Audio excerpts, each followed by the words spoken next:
Pensa só, e se o direito não fosse um conjunto de verdades eternas esculpidas em pedra, mas sim uma ferramenta? Uma ferramenta que a gente está sempre ajustando, melhorando. Hoje a gente vai mergulhar numa ideia que foi uma verdadeira revolução, nascida no meio de uma crise gigantesca. É uma filosofia que mudou para sempre o jeito de pensar a própria lei, o pragmatismo jurídico americano. Vamos entender como essa virada de chave aconteceu. Para entender o tamanho da mudança, olha só esse contraste. Enquanto lá na Europa, em Viena, juristas geniais como Kelsen estão quebrando a cabeça para transformar o direito numa ciência pura, quase uma coisa de laboratório, sabe? Do outro lado do oceano, nos Estados Unidos, a pergunta era outra, muito mais pé no chão.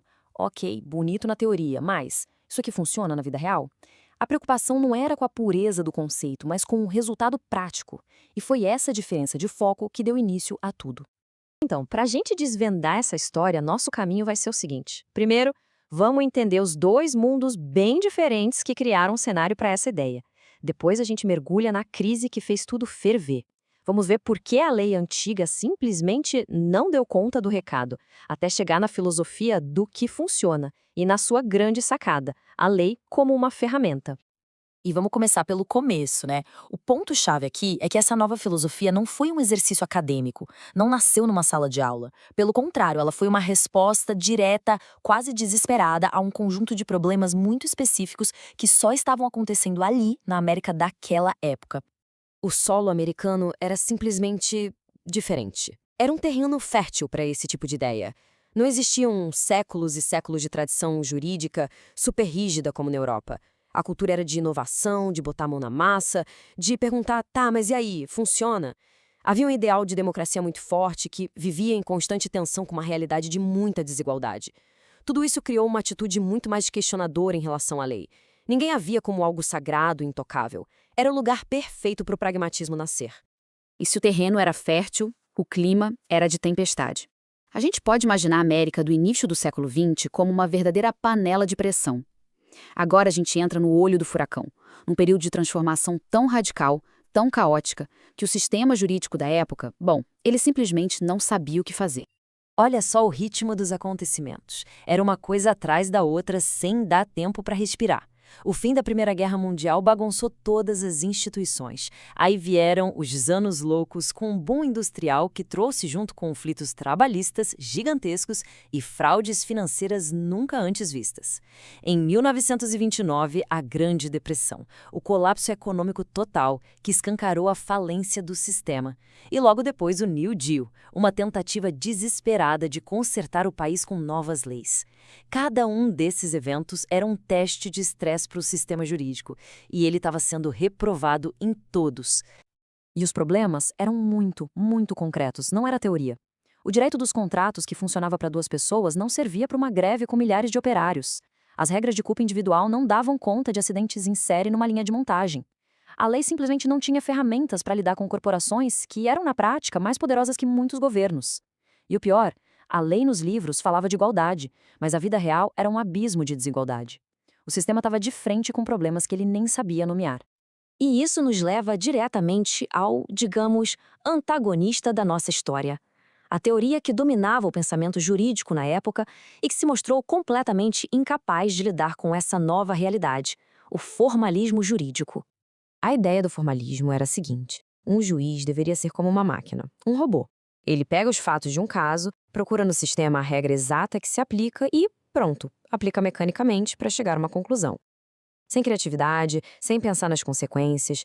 Se o resultado no mundo real ia ser justo ou um desastre, isso não era problema do juiz. O que importava era a pureza, a correção formal do processo lógico. A lei era um sistema fechado, separado da bagunça da vida real. E o motor que fazia essa máquina funcionar era o famoso silogismo jurídico. Uma estrutura que parece perfeita, né? Limpa, lógica, direta. A premissa maior é a lei, a premissa menor é o fato, a conclusão é a decisão. Parece infalível, quase matemático. Uma conta de 2 mais 2. Exato. Essa é a pergunta de $1 milhão. A teoria é linda no papel, mas a vida real raramente é limpa e organizada. O que acontece quando a lei não é tão clara assim, ou quando os fatos são complicados e podem ser vistos de vários jeitos diferentes? É aí que essa máquina perfeita começa a soltar fumaça. Os pragmatistas foram os que olharam para essa máquina e disseram: peraí, tem gente operando isso por dentro. Eles sacaram que os juízes não eram robôs coisa nenhuma. Eles estavam fazendo escolhas o tempo todo, mas escondiam essas escolhas atrás dessa fachada de lógica pura. Eles viram que a lei que está nos livros era uma coisa, e a lei que acontece na rua, no tribunal, a lei em ação, era outra, bem diferente. E a prova final: se o processo era tão mecânico, por que juízes diferentes, em casos parecidos, chegavam a conclusões totalmente diferentes? A máquina não era tão automática assim. Essa analogia aqui é simplesmente perfeita. Ela resume tudo. O problema do formalismo não é que ele era malvado ou errado em si. O problema é que ele era a ferramenta errada para os problemas daquele tempo. Tentar resolver um conflito industrial gigantesco com um silogismo simples era literalmente tentar apertar um parafuso com um martelo. Você só ia estragar tudo. Não ia funcionar. Ok, se a ferramenta antiga não servia mais, era hora de construir uma nova. Ou melhor, uma caixa de ferramentas inteira. E, para fazer isso, os juristas pragmáticos foram buscar inspiração nos grandes arquitetos intelectuais que já estavam desenhando uma nova forma de pensar.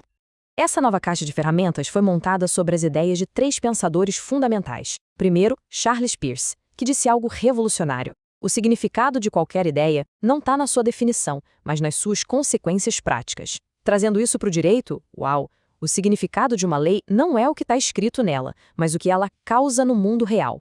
Depois veio William James, que disse que a verdade não é algo fixo, mas sim aquilo que funciona na prática.